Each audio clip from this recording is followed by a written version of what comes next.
Combien seriez-vous prêt à payer pour jeter un coup d'œil sur l'avenir? Plus encore, si vous pouviez connaître l'avenir, seriez-vous prêt à en profiter? Ou s'agirait-il encore d'une autre opportunité manquée? Le volume que vous auriez dû vendre? Le terrain que vous auriez pu acheter? L'occasion que vous auriez dû saisir? Mais à côté desquelles vous êtes passé? Combien d'autres opportunités vont se présenter à vous? C'est peut-être votre dernière chance. Faites bien attention. Une fois tous les 10 ans, une évolution vraiment importante se produit. Dans les années 70, il s'agissait du micro-ondes. Dans les années 80, c'était le magnétoscope. Dans les années 90 sont apparus les ordinateurs et Internet. Les personnes qui se sont bien positionnées dans les années 80 sont devenues millionnaires. Celles qui se sont bien positionnées dans les années 90, elles sont devenues milliardaires. D'après vous, que va-t-il se passer dans les quelques années à venir? Dans son best-seller The Next Trillion, l'économiste renommé Paul Pilzer indique que d'ici l'année 2010, chaque année, $1 billion supplémentaires de l'économie américaine sera consacré à l'industrie du bien-être. De nouveaux produits seront mis à disposition des personnes en bonne forme, dans le but d'améliorer leur bien-être, leur apparence, de ralentir les effets du vieillissement ou encore d'aider à empêcher certains maux de se développer. Réfléchissez-y, la plupart des ventes de l'industrie du bien-être n'existaient même pas il y a 20 ans de cela. Aujourd'hui, elles représentent au total quelques $200 milliards en ventes annuelles, soit près de la moitié du montant dépensé à l'achat de voitures aux États-Unis. Aujourd'hui, 200 milliards par an. D'ici 2010, 1 billion. Cela représente 1000 milliards par an. Pour ceux qui sont moins bons en maths, cela signifie une croissance de 500%. Comment est-ce possible? Comment ce genre de croissance est-il prévisible? En 3 mots, les baby-boomers. Vous en entendez parler depuis une vingtaine d'années. Cela fait 20 ans qu'ils imposent leur diktat sur l'économie américaine. Qui sont ces enfants du baby-boom? Les enfants du baby-boom sont des gens maintenant âgés entre 37 et 55 ans, à l'apogée de leurs années de rémunération. Ils ont davantage de dollars, davantage de pouvoir d'achat. On doit déjà aux baby-boomers le boom immobilier, le véhicule utilitaire de sport, les ordinateurs et Internet. En bref, leur budget consommation correspond déjà à la moitié de celui de l'économie américaine.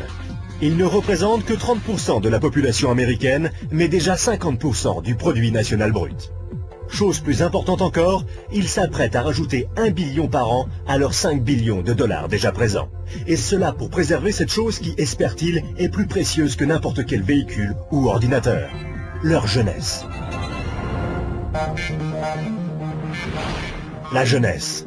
Le recul du vieillissement, la forme physique, le bien-être. Voici donc cette nouvelle évolution de premier ordre. Au cours des 10 prochaines années, les baby-boomers américains augmenteront leurs dépenses annuelles dans des services de bien-être pour passer de 200 milliards de dollars aujourd'hui à 1 billion de dollars. 1 billion, 1000 milliards. Cela représente 2,7 milliards de dollars par jour, 114 millions de dollars par heure, 1,9 million de dollars par minute. Voilà une opportunité sans précédent pour ceux qui sauront la remarquer, pour ceux qui sauront la saisir. Mais comment faire? 4 options se présentent à vous, soit en tant que praticien, soit en tant que fabricant, soit en tant que détaillant, soit en tant que distributeur indépendant. Les praticiens, c'est-à-dire les médecins, kinésithérapeutes, chiropracteurs et naturopathes, s'apprêtent à faire fortune au cours des années à venir. Si tant est qu'ils puissent rembourser leurs emprunts universitaires, garder le dessus vis-à-vis des compagnies d'assurance et continuer d'échanger du temps contre de l'argent. La fabrication constitue un excellent secteur d'activité. Si vous avez des millions à investir dans les infrastructures, les brevets, la recherche, la logistique. La vente au détail? C'est sûr, il s'agit d'une excellente opportunité. Si vous pouvez vous permettre les frais de franchise, des semaines à travailler 7 jours sur 7, les frais de publicité, d'inventaire et les problèmes avec vos employés. La distribution?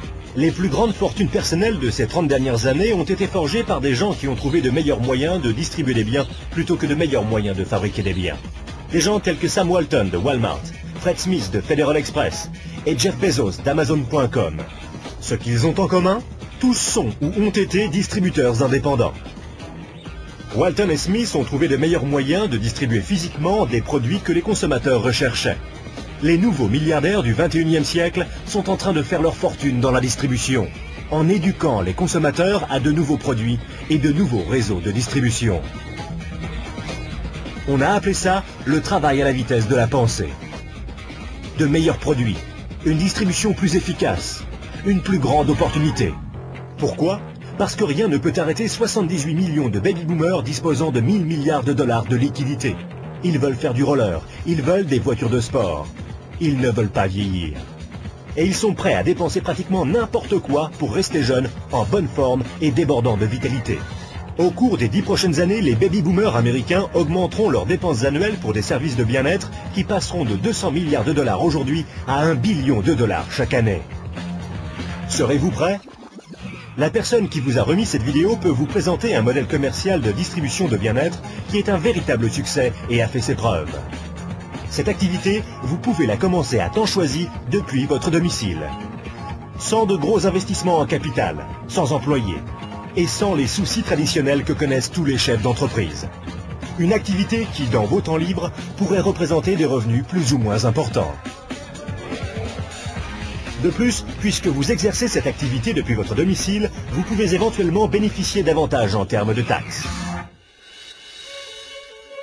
Imaginez être en 1980. Bill Gates est à la recherche d'investisseurs. Il croit en l'explosion du marché des ordinateurs. Qu'allez-vous faire cette fois-ci? N'oubliez pas que Sam Walton avait 44 ans quand il a tout juste démarré Walmart. À l'âge de 61 ans, il était l'homme le plus riche au monde. Quelle est votre excuse à vous? Car une chose est sûre, si vous regardez cette vidéo et y avez accordé ne serait-ce qu'un minimum d'attention, vous ne pouvez pas dire que vous n'étiez pas au courant. Quand vos enfants et petits-enfants vous poseront des questions sur la grande prospérité du début des années 2000, que leur direz-vous? Leur expliquerez-vous comment vous vous êtes positionné et avez profité de l'opportunité qui s'offrait à vous? Ou bien essaierez-vous de justifier le fait que vous l'avez manqué? Les statistiques sont des faits tangibles. Les tendances sont des faits tangibles. Le moment choisi est tangible. Combien d'autres opportunités attendrez-vous avant d'agir? Quoi que vous fassiez, ne manquez pas celle-ci.